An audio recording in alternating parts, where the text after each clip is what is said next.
Assalamualaikum dan salam sejahtera. Nama saya Muhammad Safwan bin Muhammad Nasri, berdometik di 2019908925 akan menerangkan bahan batu mengajar kumpulan kami yang kami hasilkan, iaitu roda impian. Kumpulan kami telah menghasilkan dan mencipta roda impian sebagai bahan batu mengajar kumpulan kami. Dan jenis bahan batu mengajar yang kami hasilkan, iaitu roda impian, adalah jenis bukan elektronik. Bahan batu mengajar yang kami hasilkan mempunyai bentuk 3 dimensi yang mengagumi 3 aspek, iaitu struktur, rupa bentuk dan fungsi. Model ini sama ada dalam bentuk skala besar ataupun skala kecil. Namun ia bergantung kepada guru tersebut untuk menghasilkan model tersebut sama ada dalam bentuk skala yang kecil ataupun skala yang besar. Dan dalam model tersebut mempunyai potongan atau keratan, model olok-olok atau gambar 3 dimensi dalam suatu perjalanan ataupun sesuatu pengajian tersebut yang ingin guru hasilkan. Dan sasaran kami dalam penggunaan bahan batu mengajar roda impian adalah kepada pelajar sekolah rendah dan juga sekolah menengah yang terlibat dengan kelas pemulihan. Dan bahan yang diperlukan dalam penghasilan bahan batu mengajar tersebut adalah kotak, kertas warna, pensel, pembaris, gam, pin jarum, gunting, gam, pensel warna dan marker pen. Guru juga boleh juga menambahkan stiker ataupun apa-apa yang boleh menciptakan untuk menghasilkan roda impian itu secara lebih kreatif dan menarik. Dan kos pengeluaran yang diperlukan dalam penghasilan roda impian tersebut adalah RM15 saja. Dan tempoh masa yang diperlukan oleh guru tersebut untuk menghasilkan satu roda impian tersebut adalah 1 jam 30 minit sahaja. Assalamualaikum dan salam sejahtera. Saya Muhammad Fahmi bin Abbas, pemegang nombor matriks di 202010094551. Dan ini merupakan video bagi tugasan kumpulan bagi kod khusus BMK 3033 keterampilan membaca, iaitu bahan bantu mengajar. Ini merupakan bahan bantu mengajar bagi kumpulan kami, iaitu kumpulan 11.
Untuk pengetahuan, kos pembuatan bagi roda impian ini adalah sekitar RM7 sehingga RM12 sahaja. Baiklah, rakan pembentang saya yang seterusnya akan menunjukkan cara penggunaan bahan bantu mengajar ini. Sekian sahaja daripada saya. Terima kasih. Baiklah, pada kali ini saya Nurhafizah binti Ali Munir akan menerangkan secara terperinci berkaitan BBM ini dan juga dari segi pengaplikasiannya oleh guru-guru. Baiklah, ini merupakan BBM atau bahan bantu mengajar kami. Bahan bantu mengajar ini lebih berfokuskan tentang suku kata, di mana jika kita lihat secara umumnya bentuknya adalah seperti roda, mempunyai 2 lapisan, luaran dan juga dalaman, mempunyai anak panah. Dan sebenarnya BBM ini bukan sahaja tertumpu kepada suku kata, tetapi daripada suku kata tersebut boleh digunakan untuk membentuk satu perkataan mudah. Guru boleh menggunakan pelbagai kaedah dalam mengajar suku kata dan juga membentuk perkataan supaya memudahkan murid-murid memahami. Di bahagian dalaman ini mempunyai 4 bahagian, di mana 4 bahagian tersebut merujuk kepada 4 jenis suku kata tertutup. Manakala di bahagian luaran ini merujuk kepada suku kata terbuka yang boleh digabungkan dengan suku kata tertutup di bahagian dalaman ini bagi membentuk satu perkataan mudah. Anak panah digunakan untuk menunjuk di mana posisi perkataan yang sedang disebut oleh guru-guru. Kita boleh menggerakkan anak panah ini mengikut arah jam atau boleh saja mengikut lawan jam, mengikut kesesuaian guru. Baiklah, di luar ini seperti sudah dikatakan tadi merupakan suku kata terbuka, di mana suku kata terbuka ini boleh digabungkan dengan suku kata tertutup bagi membentuk satu perkataan mudah. Misalnya guru mengambil contoh bahagian yang pertama, aneh, ini kaedah fonologi, aneh an, beh an, ban, dicampur dengan r, bunyinya adalah seperti reban, behan, ban, reban. Yang kedua, mehan, man, iman. Begitulah seterusnya, rehara, kehankan, rakan, ataupun jika menggunakan kaedah biasa, kaedah hafalan huruf, bunyinya akan seperti an, ban, ban. Jika digabungkan dengan suku kata terbuka, jadilah seperti ri, ban,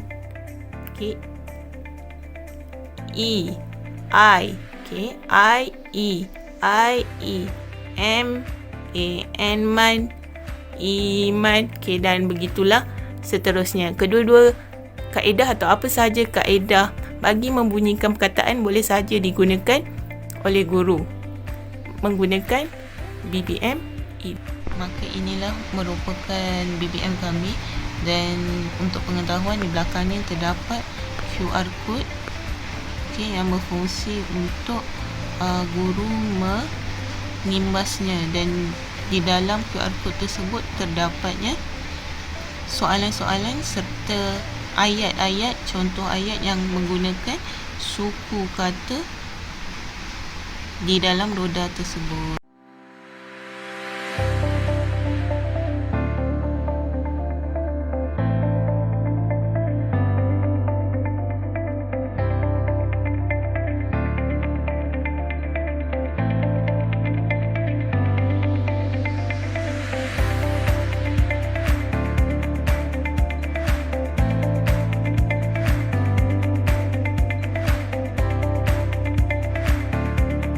Terdapat dua kaedah membaca yang digunakan dalam batu mengajar pada impian.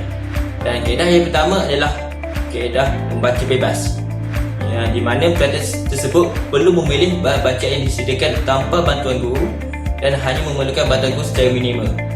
Dalam permainan wadah impian, pelajar perlu memusingkan wadah impian tersebut dan tunggu di manakah jauh berhenti.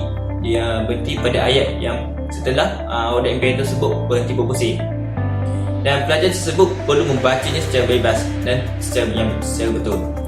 Dan kaedah membaca yang kedua adalah kaedah membaca dengan bantuan guru, dan di mana kaedah ini memerlukan untuk seseorang guru dalam mengarah seseorang pelajar untuk membaca bahan bacaan tersebut, yang di mana setelah pelajar tersebut memusingkan wadah impian tersebut dan pinjam tersebut berhenti pada ayat itu tersebut, pelajar perlu membacanya.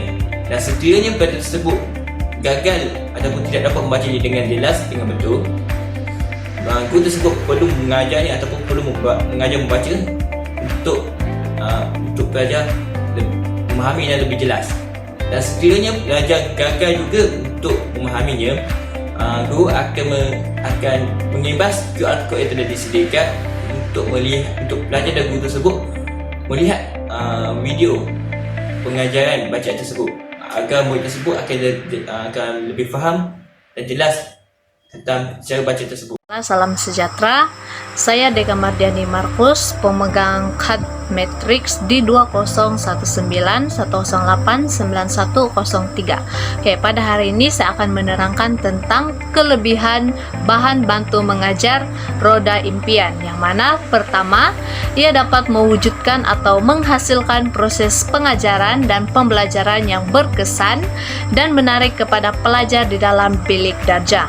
Selain itu, ia juga dapat membantu serta memudahkan para guru untuk memberikan kefahaman kepada pelajar semasa proses PDP sedang berlangsung. Kemudian, bahan bantu mengajar yang berkonsepkan roda impian juga mampu untuk mencetuskan minat pelajar dalam proses PDP. Akhir sekali, kelebihan BBM roda impian ini juga dapat dihasilkan dengan mudah.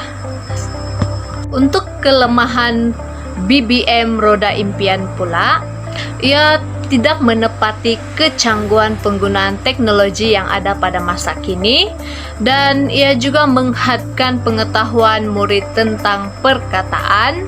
Selain itu, dia juga mudah rosak dan mudah hilang serta tidak mesra pengguna. Sekian.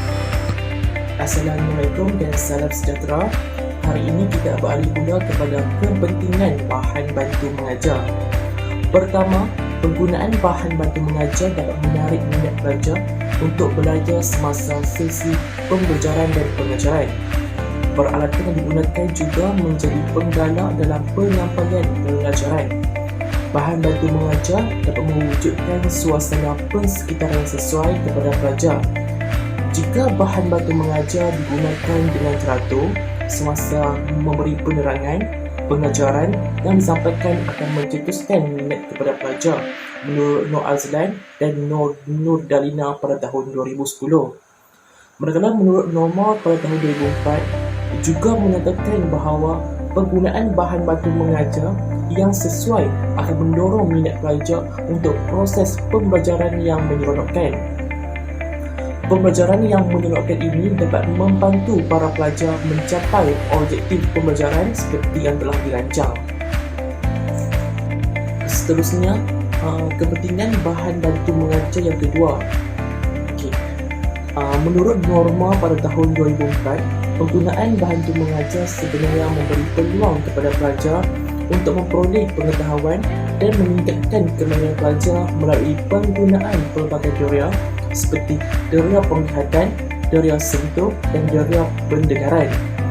Menurut Saridah pada tahun 2006 pula menyatakan bahan bantu mengajar satu mata pelajaran seperti perisian multimedia dapat menyokong pembelajaran kendiri. Perisian memberi peluang kepada pelajar untuk memilih maklumat yang disukai mengikut kebolehan masing-masing kerana pelajar dapat memilih masa, kandungan serta hala tuju pembelajaran dengan kadar yang cepat. Pembelajaran dapat dilakukan berulang kali, terutamanya untuk topik yang agak sukar. Seterusnya, bahan bantu mengajar juga dapat membantu guru dalam mempelbagaikan bentuk pengajaran. Guru yang bijak menggunakan kepelbagaian bahan bantu mengajar dalam sesi pengajaran dapat menarik perhatian pelajar untuk memberi perhatian yang secukupnya kepada topik yang sedang dibincangkan. Adunan bahan bantu mengajar yang bersesuaian dapat menghilangkan rasa bosan dalam diri pelajar untuk meneruskan sesi pengajaran khususnya pada subjek yang sukar. Akhir sekali, pelbagai bahan bantu mengajar digunakan sebagai satu cara untuk membantu data kreativiti guru dan pelajar dalam menghasilkan pengajaran dan pembelajaran yang menarik dan berkesan. Penggunaan bahan bantu mengajar dalam proses pengajaran amat penting. Hal ini kerana ia membantu guru menyampaikan pengajaran dengan mudah cepat serta menarik. Cara penggunaan bahan bantu mengajar hendaklah diuruskan dengan betul dan cekap supaya pelajar dapat memahami dan mengekalkan satu konsep yang mereka pelajari.